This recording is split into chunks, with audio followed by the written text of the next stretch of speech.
She arrived at the Callaway Ranch with 7 days to prove she was worth keeping. The rancher who had posted the notice had already dismissed 2 women before her, both gone by the 3rd morning, their trunks repacked in the dark while he drank his coffee and did not look up to see them leave. She had heard the talk in town. Too exacting.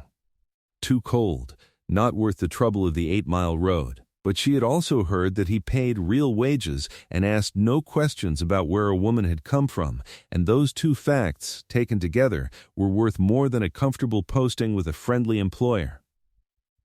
This is not a story about earning a man's approval. It is a story about 2 people who had each been surviving alone for long enough that they had forgotten what it cost. And what happened when they were too tired to keep pretending it cost nothing. The ink on the contract had barely dried when the stagecoach rattled out of Ridgecroft and left Nora Vane standing in the dust with a traveling trunk, a small leather ledger she had kept since the month her husband died, and the particular quality of stillness that settles over a woman who has made her decision and knows she will not be making another one before this one runs its course. She was 31 years old. She had been a school teacher in eastern Kansas, a doctor's assistant in a river town that flooded twice and never fully recovered, and for 14 months following her husband's death, the manager of a boarding house whose finances she had rebuilt from a deficit into a modest surplus. Using methods that no one who had not done the work could have named, she had answered the posting in the Ridgecroft Courier not because it was appealing, but because it was specific. House manager. Competent woman preferred. Fair wage and trial period of 7 days. Apply to Callaway Ranch, 8 miles north of Harlan. She had applied because her landlady, Mrs. Pruitt, had given her until the end of the month, and the end of the month was 9 days away when she sat down to write the letter. 7 days, the man at the land office had told her when she stopped in Harlan to ask about the posting. He is hiring for a week's trial. The last 2 women did not make it past the 3rd morning. She had thanked him, made note of the particular way he had watched her when he said it. That diagnostic look people gave a woman they expected to reconsider, and kept walking to where the driver was already loading. The ranch came into view before the driver announced it, a wide, low house with a gray painted porch, 3 outbuildings set at practical distances from each other, and a windmill turning slow against an August sky, the color of pressed iron. The cattle were visible on the far side of the south field, perhaps 40 head, judging by what she could see from the road, their shapes dark against the bleached and diminished grass. It had been a dry summer. She could tell from the cracked soil visible at the road's edge and the way the dust rose in her face when the wagon turned off the main track. The windmill was laboring, not enough wind or not enough water below to justify the effort. She filed that detail alongside the others. She was still taking inventory when the driver hauled back on the reins. A man came out of the barn. He did not hurry. He moved across the yard with the deliberate, unhurried pace of someone who had decided long ago that urgency was a performance he would not put on for anyone, and the quality of that movement told her several things before he was close enough to speak. He was tall, taller than she had imagined from the description, and he wore a gray work shirt with the sleeves rolled past the elbows, boots that had been resoled at least once and were currently midway through a hard season, and an expression that had the quality of weathered timber, shaped by something specific and not inclined to explain the shaping. He stopped 6 feet from her and looked at the trunk beside the wheel. She let the silence stand for a moment. Then she said, "Nora Vane," and did not make it a question. "Cole Callaway." His eyes moved to the trunk again. "You bring more than that? That is everything I need." He studied her with the assessment of a man checking fence line for where the wire might give. She held it without discomfort. She had been assessed like that before, by creditors, by men who thought a widow was a negotiating position rather than a person, by the kind of employer who believes that a woman who needs work is a woman who will accept any terms. She knew how to stand under that look without shifting. He picked up the trunk without offering to, just bent and took it and carried it to the porch and set it inside the door. She followed at her own pace. "Kitchen is through there," he said, jerking his head toward the right hallway. "Your room is at the end of the hall on the left. I eat at 6 in the morning and 6 at night. The account books are in the study. The last woman left them in a state that I have not had time to address. I will look at them today." I said the morning would. Today, she kept her voice level. "If the books are in a state, I need to understand the scope before I can tell you what else in this house needs my attention first." Something in his expression shifted. Not softness, it was too early and too slight to call it that. More like a small internal recalculation. The kind a man makes when something does not match the category he has already assigned it to. "Fine," he moved toward the door. "Supper is your first obligation, not the books. I can do both." He did not answer. The screen door closed behind him with a dry, precise slap of wood on wood, and she stood alone in the front room of Callaway Ranch and let out a breath she had been holding since Ridgecroft. 7 days. She looked around the room with the efficient attention she brought to every new situation. The furniture was solid and slightly sparse, a man's house, maintained rather than lived in. 2 photographs on the mantelpiece, both facing slightly outward as though placed by someone else. A rifle above the door, and a worn rug beneath her feet that had once been good and was now honest. She could work with 7 days. The kitchen was large and poorly ordered. In one sweep she could see that the previous women had done their best with insufficient storage and no logical system, spices divided across 3 separate shelves, dry goods stacked without rotation so that the older supplies were at the back behind the newer. A cracked crock left on the shelf because no one had decided yet whose responsibility it was to throw it away. She spent 20 minutes reorganizing before she started the meal. Not because neatness mattered to her pride, but because disorder added time to every task, and time was the one resource she could not afford to waste. The study took the remaining daylight. The account books were precisely as described. The previous keeper, there had been a woman before the most recent 2 hired girls, a genuine bookkeeper judging by the handwriting in the earlier entries, had kept clean records up until approximately 2 years prior. After that, the entries became sporadic and occasionally inconsistent, the running totals imprecise in a way that suggested estimates rather than calculations, and several categories that had been properly delineated in the earlier pages had been collapsed together in ways that made the figures difficult to verify. She did not mention any of it at supper. She ate across the table from Cole Callaway, who ate with the focused economy of a man who regards food as fuel and conversation as optional, and she made careful notes in the margins of her own small ledger and asked nothing. When she rose to clear the dishes, he said, "You found the books." "I did." He turned his coffee cup once on the table. "The property debt is higher than what is recorded in the most recent entry. Not dramatically, but the summer expenses were not fully accounted for. I would estimate the gap at somewhere between $60 and $90. She stacked the plates with care, aligning the edges. "I will have a more precise figure by morning." He was quiet for a moment longer than the question required. She turned to look at him.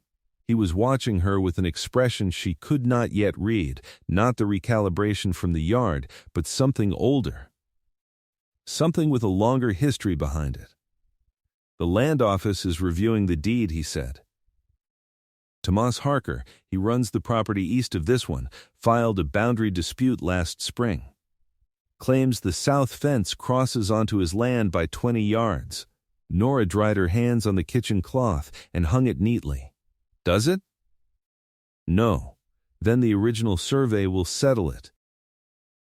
The survey requires a registered surveyor and $12 in filing fees.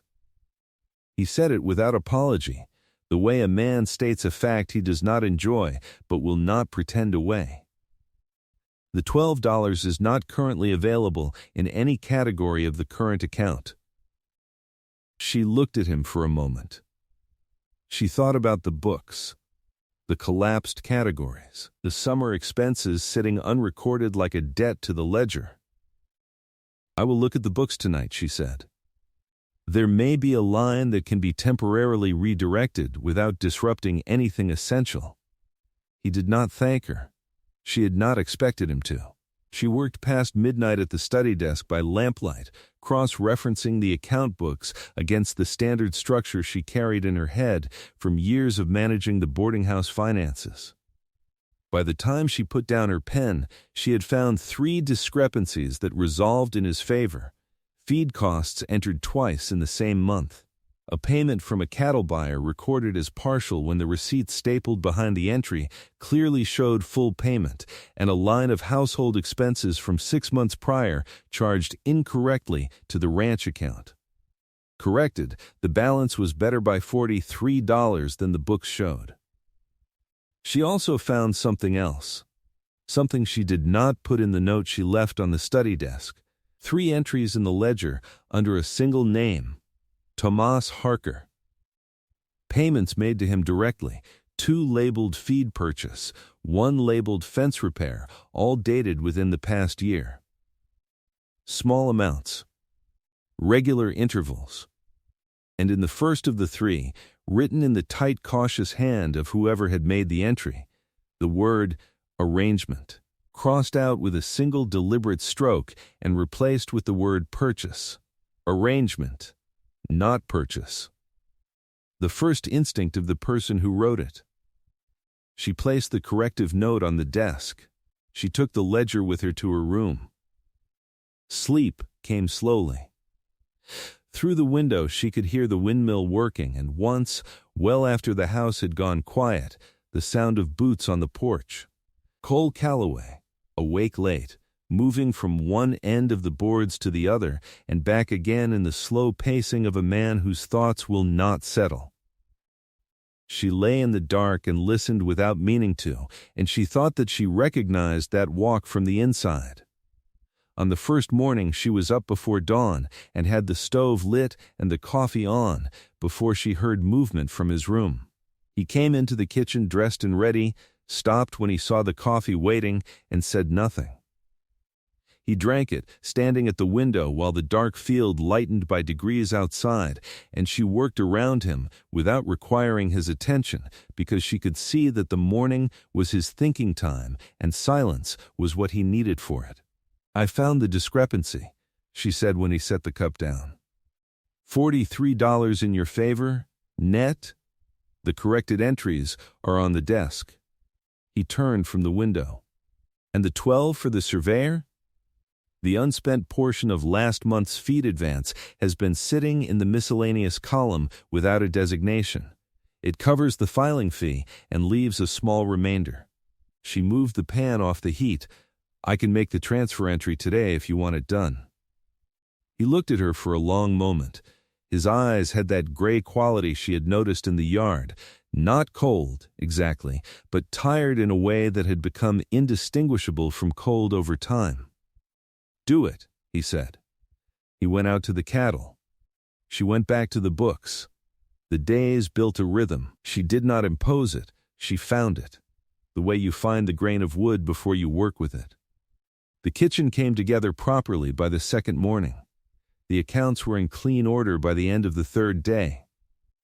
On the 3rd afternoon, one of the ranch hands, a young man named Ellis, who was perhaps 19, wore his hat at an angle that suggested he had particular opinions about hats, and had a quality of eager helpfulness that reminded her of her better students, came to the back door and told her that the hired mare had a swollen fetlock and Mr. Calloway was 6 miles north checking the fence line.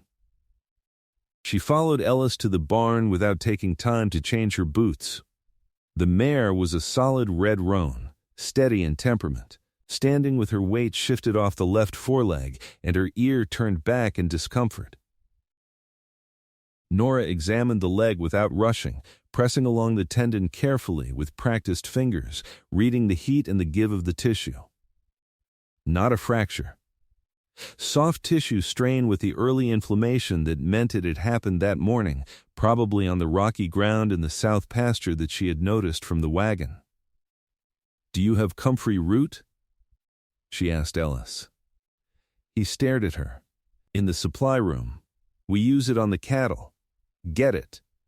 And a clean cloth, something you can soak in cold water. Use water from the pump, not the barrel. It will be cooler." She spent 40 minutes in the barn. She had learned to treat soft tissue injuries on livestock from the veterinarian in Ridgecroft who had rented a room at her boarding house for 2 winters. A quiet man with excellent hands and the generosity of someone who understood that knowledge given freely returns compounded. He had paid his board in lessons more often than in cash, and she had learned everything he offered. She wrapped the leg with proper tension, firm enough to reduce the swelling, loose enough to maintain circulation, and left Ellis with instructions for the next 2 days and a warning about what to watch for that would indicate something worse. She was back at the stove when Cole Calloway returned. He came through the kitchen, took in the scene, her at the stove, something simmering, nothing visibly different, and went directly to the barn. She heard him there for several minutes, the low sound of a man moving around a large animal and speaking in the voice men use when they speak to horses, which is different from how they speak to almost anything else. When he came back through the kitchen, he stopped in the doorway. "Ellis told me what you did." She turned a piece of cornbread in the pan. "He said you worked fast and you knew what you were about. The injury is manageable if it is not aggravated. She should be kept off hard ground for 4 days, and the leg should be rewrapped in the morning." She kept her attention on the pan. Ellis knows what to do. He stood in the doorway behind her at a distance she was entirely aware of, the distance of a man who is making a new calculation about something and has not yet arrived at the conclusion. "Where did you learn it?" he said. Not quite a question, more like something he was saying aloud because he could not account for it internally. A veterinarian who was a good teacher. She set the pan aside. Some people are worth learning from carefully. She did not look at him, but she heard the quality of his silence change, shift from the controlled, measuring quiet of the first 2 days into something more open and slightly at a loss, the way a room sounds different when a window is opened that has been closed for a long time. "My last hire," he said after a moment, spent her first 3 days moving furniture. Nora picked up a spoon. Was the furniture in the wrong place? She seemed to think so, and before she left, did she fix it?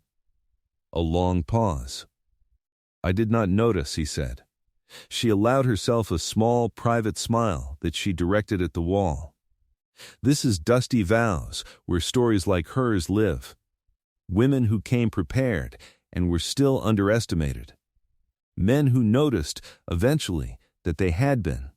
If you want the next story the moment it arrives, subscribe now. Then, back to the ranch. On the 4th morning, before Cole had finished his coffee, a rider arrived from the direction of town.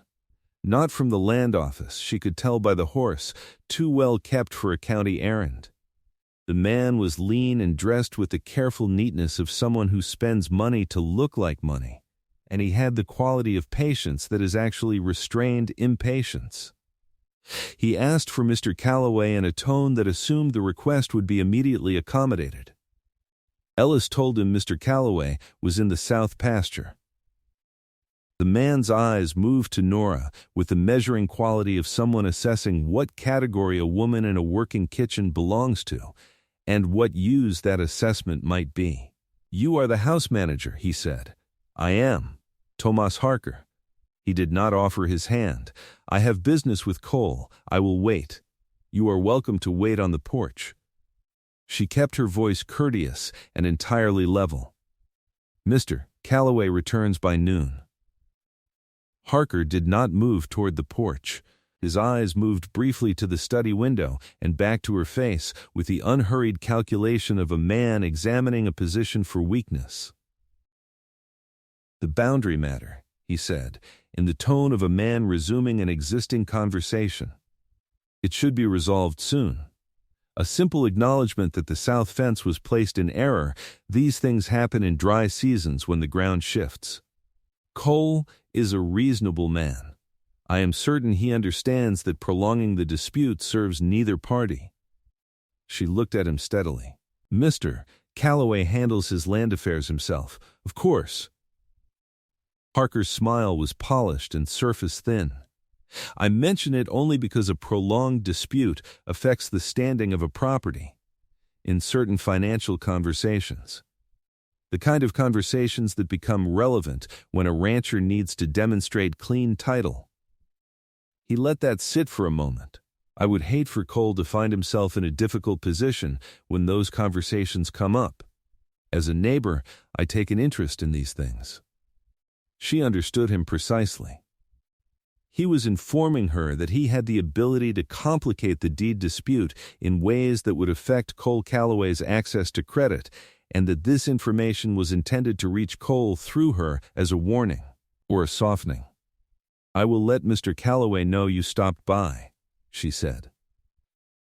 Harker touched his hat brim with a two-fingered gesture that managed to be simultaneously polite and dismissive. He rode out without waiting. She watched him from the kitchen window until the dust settled on the road, her hand flat on the windowsill, and she thought about the 3 ledger entries under his name, the word arrangement crossed out, the careful replacement, the timing of the bookkeeper's departure. She was still at the study desk when Cole came in. She heard him in the yard speaking to Ellis, heard the low voice of something being reported. Then the screen door, and his boots in the hall, and he stood in the study doorway with the specific stillness of a man who has already heard the beginning of something he did not want to hear. She told him what Harker had said, precisely, in order, without embellishment or interpretation, the way she had reported to creditors at the boarding house when the news was not good but needed to be exact. His face remained controlled throughout, but she watched his hand on the door frame, the pressure of it, the white at the knuckle, and she understood what that controlled expression was costing him. "He has made payments to this property before," she said. When his eyes sharpened, she turned the ledger toward him on the desk and showed him the 3 entries. The word arrangement appears before it was crossed out and replaced. The replacement is in a different hand from the original. Someone other than the original bookkeeper made that correction. Cole stared at the entries for a long time. "The bookkeeper before last," he said slowly. "She left 6 months ago. She said she was going back to her family." "She may have been." Nora kept her voice measured. "Or she may have been pressured to leave. The entries suggest that at some point she was recording these payments as what they actually were. An arrangement of some kind. And then someone changed the designation." He looked up from the page. The afternoon heat had gathered in the study and the room was warm and close, and outside the windmill turned with its slow, reliable rhythm. And she watched a man who had been carrying a great many things alone arrive at the point where the weight had become specific enough to name. "Harker is not disputing a fence line," she said quietly. "He is constructing a case to acquire this property at a price he can control.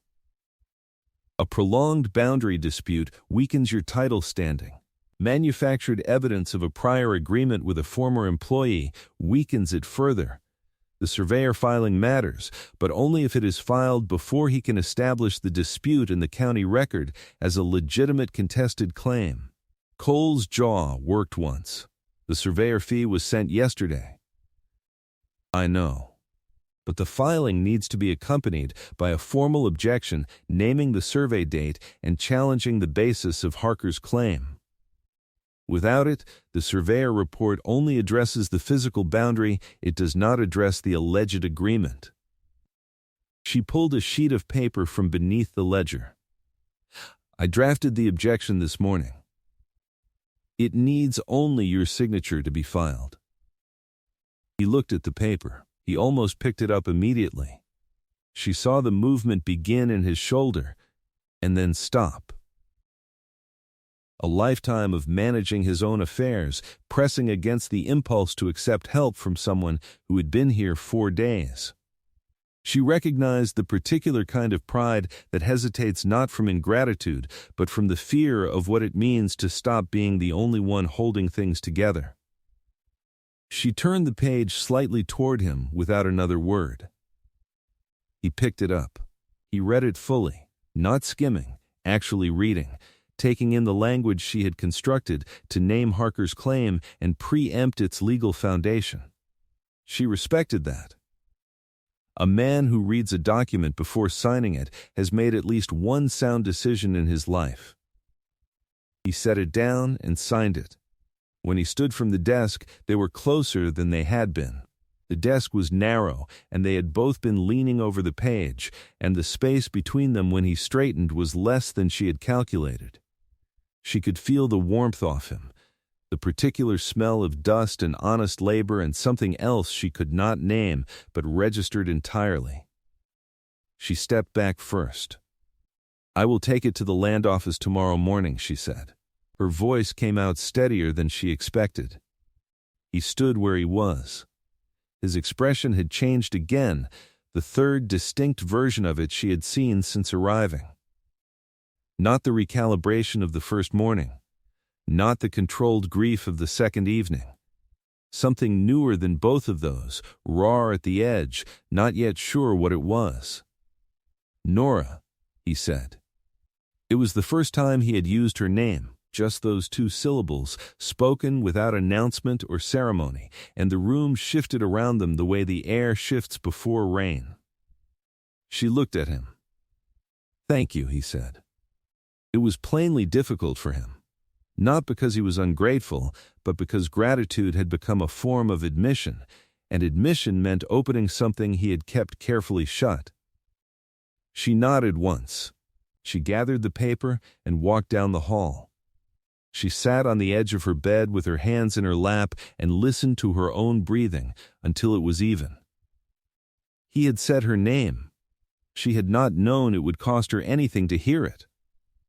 He said her name differently that time, and she felt it land somewhere she had not been expecting. Tell me, when he finally looked at her and said thank you, did you think he already knew what was happening, or was he still pretending it was just about the paperwork? Leave your answer in the comments. I read every one. Now back to the ranch. The 5th day brought weather that did not deliver. A low-pressing sky the color of old pewter, heat sitting dense and close against the plains, the windmill barely moving, and the cattle restless in the south pasture. Cole was out by first light, and she stood at the kitchen window with her coffee and watched the horizon hold its threat and change nothing. Ellis came to the back door at mid-morning, hat in his hand, in the particular posture of someone delivering news he would rather return to the sender. Mrs. Vane, he turned the hat brim through his fingers. Mr. Calloway found the south fence cut. 30 yards, folded back neat. Like someone with time and a plan, she was already setting down her cup. Where is Mr. Calloway now? Trying to turn the cattle back before they cross onto Harker's side. If Harker's men see Calloway cattle on that ground before the survey is filed, it becomes evidence of voluntary encroachment. She had the apron off in 2 motions. Get your horse ready. I need to be at the land office in Harlan by noon. Ellis looked at the clock on the shelf. It is coming on 10, Mrs. Vane then, stop talking about the time and go get the horse. She rode well. This appeared to surprise Ellis, who mentioned it once, carefully, 2 miles out. She told him she had grown up on a working property in eastern Kansas, that she had been riding since she was 6, and that people who assumed otherwise tended to find themselves behind her on the road, which was exactly where he was currently. He grinned and did not say another word for the remaining 6 miles. At the land office in Harlan, she filed the objection with the notarized copy she had prepared the previous evening, asked the clerk to stamp the original with that morning's date, and then, with a combination of directness and courtesy she had spent 2 years perfecting on reluctant boarders and overdue creditors, asked to review the current status of the Callaway deed dispute record. The clerk was a woman of 50 with the patient, weathered authority of someone who had been managing the county's paperwork since before there was a proper county building to keep it in. She looked at Nora over her spectacles with the assessment of a woman who has seen the entire range of what other women will attempt. "You are not Mr. Callaway. I am his authorized agent." Nora placed the signed authorization on the counter. She had drafted that document as well, in the same session as the objection, because she had known she might need it. The clerk read it, looked at Nora, looked at it again. "The Harker boundary claim was filed 3 weeks prior to today," she said finally. "The objection period allows 60 days for a counterfiling. This document is within that window." She stamped the objection form with a decisive hand. "Your copy." Nora folded it into her coat. "Is there anything in the Harker filing that references a prior agreement with the Callaway property?" she asked. The clerk's pause lasted slightly longer than was coincidental. She turned to the cabinet behind her, drew out a folder, and placed a single document on the counter without comment. It was a sworn declaration from Harker's attorney stating that a verbal agreement had been reached between Harker and the Callaway property in the preceding year regarding use of and compensation for the disputed boundary land, and that the original terms of this agreement had been acknowledged by an authorized representative of the Callaway property. Nora read it twice. She read it the second time slowly. "I will need a certified copy," she said. The clerk made one without being asked for reasons. She appeared to be the kind of person who understood that there were moments when paperwork mattered more than conversation. Nora rode back at a pace that kept Ellis working the entire way. She did not slow down through the last mile because the sky was beginning to finally deliver on its morning threat. A thin smell of rain coming in from the northwest, and she wanted to be at the ranch before the road turned. Cole was at the barn when she dismounted, his shirt dark with labor, 2 ranch hands behind him restringing the south fence with the focused urgency of men working against a deadline. He looked up when she came through the gate, and something moved through his expression that she recognized as relief wearing a man's stoic face. She walked to him and held out the certified copy. He took it. "Read it." The color at the edge of his jaw changed. "A verbal agreement," he said flat, "which Harker's attorney claims can be substantiated." She waited until he had read the full page. "The declaration names the person who allegedly confirmed the arrangement on your behalf." He looked up. "It is the name of your previous bookkeeper." She watched him absorb that. Watch the specific quality of stillness that comes when a thing you have been almost thinking is finally said aloud. "She left 6 months ago," he said. She left, or she was pressured to leave after the arrangement she had been paid to record was replaced by a different word in the ledger. Nora kept her voice even and her face steady. "The 3 payments in your account books, Mr. Callaway, I believe Harker paid her to enter records that would support a future claim. When she would not continue, or when he had what he needed, she was either persuaded to go or frightened enough to go on her own." He was very still. "The declaration is fraudulent," she continued. "The bookkeeper can be located. Her testimony, combined with the ledger evidence showing the changed entry and the payment dates, would likely be sufficient to void the claim. But you will need a lawyer." And you will need the lawyer before Harker escalates. The afternoon rain had arrived now, a light steady wash from the northwest, and the yard smelled of wet dust and iron and the particular freshness that comes after days of heat held too long. The ranch hands were finishing the fence. Cole stood in the rain without moving, holding the certified copy, his eyes on her face. "You filed the objection," he said, "before noon. The surveyor is still scheduled for Thursday. I confirmed it at the land office. Thursday morning, first appointment." He pressed his mouth together and looked away toward the south pasture, where the cattle had settled back onto their proper ground and the restrung fence stood clean against the wet gray afternoon. She could see him thinking, not the quick instrumental thinking of a man solving a problem, but the slower, harder thinking of a man deciding what a thing means. "I had a wife," he said. He said it to the pasture, not to her. She did not answer. 3 years ago. She died in the first winter. Fever, fast. She had managed the books since we married. She knew Harker's family from before she came here, or her family did. I never looked too closely at those connections. He stopped. Started again. After she died, I hired out the accounting. I stopped watching it. The rain came down and he did not seem to feel it. I should have watched it. Nora looked at him for a moment. "Grief makes poor accountants of everyone," she said quietly. He almost smiled. The corner of his mouth moved once, small and involuntary, and the sight of it did something in her chest that she had not been prepared for and did not yet have a name for. "I think I owe you more than a week's wage," he said. "The trial does not end until Sunday." She meant to walk inside. She did not immediately do it. "After Sunday we can discuss terms." He looked at her then, directly, without the management of expression she had been watching him maintain for 4 days. Just his face in the rain and whatever was in it that he had not yet learned to conceal. She walked inside. She changed her coat. She stood at the kitchen window for longer than the practical situation required and watched the rain move across the south field and thought about a man who had been managing his own ruin in silence and had not asked for any of what she had given him, and what it meant that she had given it anyway. Harker came himself on the 6th morning, not with the measured politeness of his first visit.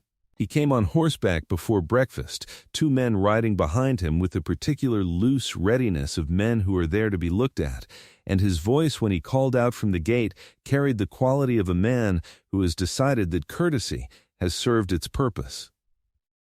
Cole was already on the porch when Nora came out, drawn by the sound of it. She stood slightly behind him and to his right, not hiding, simply choosing her position carefully. Harker reined in at the gate. His eyes went from Cole to Nora and stayed on her for a moment too long. "There is a question about the filing," he said. "The land office received a document presented by an unauthorized party."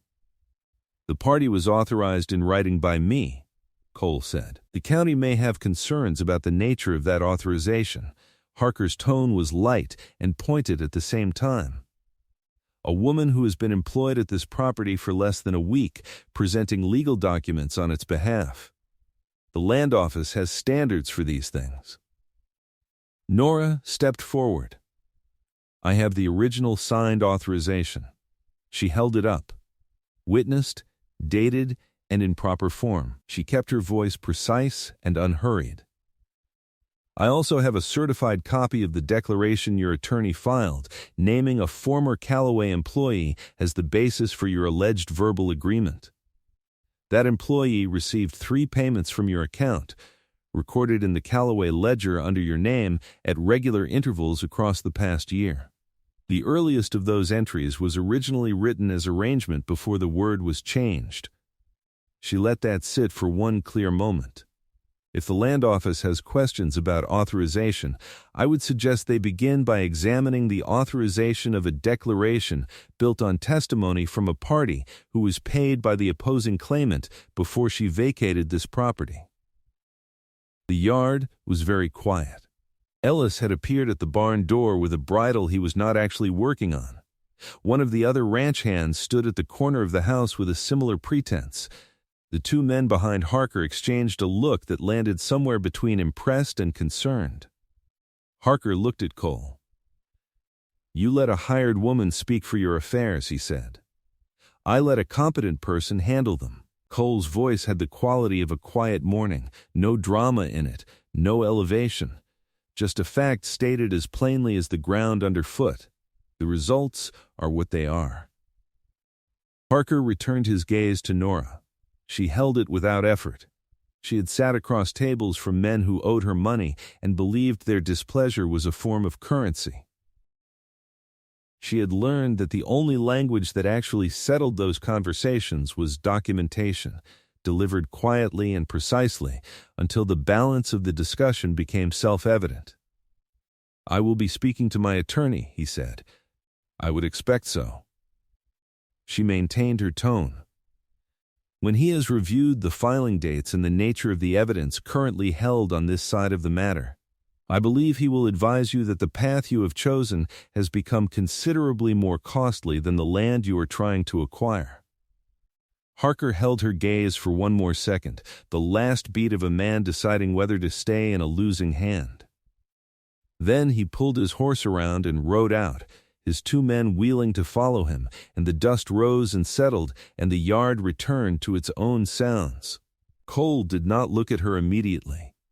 He looked down the road until there was nothing left to look at. Then he turned, and she saw his face without the management he had been applying to it all week, open in a way she had only glimpsed before in the rain, and she understood that she was looking at something he did not show people. She went inside before she could do anything about it. She gripped the doorframe once, briefly, and released it. Mrs. Greer arrived that afternoon with a pan of dried apple cake and the directness of a woman who has decided that standing on ceremony is a luxury for people with more time. She was 60, broad-shouldered, and had the clear eyes of someone who has seen most of what the plains can do to a person and has adjusted accordingly. She sat down at Nora's kitchen table without being asked and announced that half the county had heard about the land office business by noon, and that Ellis deserved some credit for his speed of communication, if not for his subtlety. "He talked about you like you were part of the place already, Mrs." Greer said, cutting cake with efficient strokes. Nora set cups on the table. "I am here for a week's trial." Mrs. Greer pushed a piece of cake forward. "My husband noticed at church last month that Cole shook your description out of Ellis 3 separate times on the Sunday after you arrived, once on the way there and twice on the way back." Nora sat down. "He does not ask about people," Mrs. Greer continued, in the tone of someone stating a fact she has observed for years. His wife used to say he was the only man she knew who could be in a room with someone for an hour and leave without knowing their name. "He asked about you 3 times in one afternoon." She drank her coffee. "Make of that what you will." Nora looked at the cake and thought about the study and the rain and the moment in the yard, and she thought about a 2-syllable word said without ceremony, and what it cost a man to say it. "I am good at my work," she said. "You are. That is not the thing I am telling you." Mrs. Greer set down her cup. "I am telling you that a man who has been alone for 3 years and has managed to look like he does not mind it came down off his porch to greet the stage himself. He could have sent Ellis." Nora was quiet for a moment. "He met every hire at the stage," she said. "He did not," said Mrs. Greer. "The 6th evening she sat on the front porch steps in the cooling dark, and she let herself hold without arrangement everything that had happened in 7 days. The ledger and the filing and the mare's leg and the yard and the rain and 2 syllables plain as a nail. She let herself feel how tired she was in the specific way of a woman who has been competent and careful and prepared for every contingency except the one she was currently sitting inside. She heard the screen door. Cole sat on the step beside her, not close enough to touch. Close enough that the warmth of him was entirely present in the cooling night air. They were quiet for a long time. The plains spread out ahead of them, the last light gone now, stars beginning at the horizon in the east, and the windmill turned with the small regular creak she had started hearing in her sleep. Her name was June, he said. He said it quietly, to the horizon. She did not grow up on the plains. She tried very hard to fit herself to this place, and it did not fit her, and I did not know how to help her with that. He stopped. She was not unhappy. I need you to know that.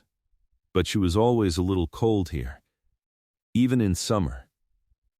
Nora looked at the stars coming in. I never spoke about her after she died, he continued. Not to anyone. Mrs. Greer asked me once in the second year, and I said I was fine, and she had the good sense to leave it there. He turned his head slightly, but did not quite look at her. I find it easier to talk to you than I expected to find it. I do not require things to mean more than they mean, she said. He was quiet. The trial ends tomorrow, she said. I know. She turned her head and looked at him, and he was looking back, and the distance between them was suddenly the only distance that existed in the world. I want to stay, she said. Not because I have no other option. I will find one if I need one. I want to stay because the work here is real and because I have not been in a place where I felt placed in years. She paused. And because I think we are useful to each other in a way that goes past the books and the ranch, and I am tired of being useful to people who only notice the surface of it. He looked at her for a long moment. The stars had fully arrived now, the plains a dark, endless mass below them, and the windmill turned, and the cattle were settled, and the ranch was quiet in the way it was only quiet after something. He reached over and placed his hand over hers on the step between them. His palm covered her knuckles, not taking, not pressing, just settling there the way something settles when it is found where it belongs. Nora, he said. The second time, weighted differently than the first. Carrying something the first had only leaned toward. She felt it in the full length of her spine. She turned her hand over and held his. They sat there in the quiet for a long time, neither of them speaking. The kind of silence that has arrived at something and knows it does not need to be explained. She thought about Ridgecroft and Mrs. Pruitt's 9 days, and the posting in the Courier, and the land office man who had watched her with his diagnostic look, and she thought that she had used the 7 days well, and had not expected this specific addition to the accounting. On the 7th morning she did not pack her trunk. He came into the kitchen to the smell of coffee, and the light just arriving in the window over the sink, and she heard his boots in the hall, and did not turn around. She heard the chair pull out. She heard him sit down. She poured the coffee and brought it to the table, and when she turned to go back to the stove, his hand came up and settled gently around her wrist. A question, not a demand. A door opened, not a lock turned. She looked at him. Stay, he said. One word. As plain as a deed signed, as final as a fence set straight. She sat down. She set her own cup on the table across from his, and the morning light came in through the window, and the windmill turned outside with its small true sound. And somewhere in the south pasture that was fully and legally his, the cattle moved through the recovering grass. She reached for her ledger out of habit and then set it aside. He watched her do it. She let him. She had arrived with a traveling trunk and a week's deadline, and no expectation of anything beyond the work. He had been waiting for something to break, the way a man waits when he has already learned that things break. They had both been surviving. And somewhere between the first cold supper and the name said plainly and the hand held in the dark, they had both quietly, without drama or declaration, stopped. She proved what she came to prove, and then she proved something more. He chose what had been standing in front of him all along and had the sense, finally, to reach for it.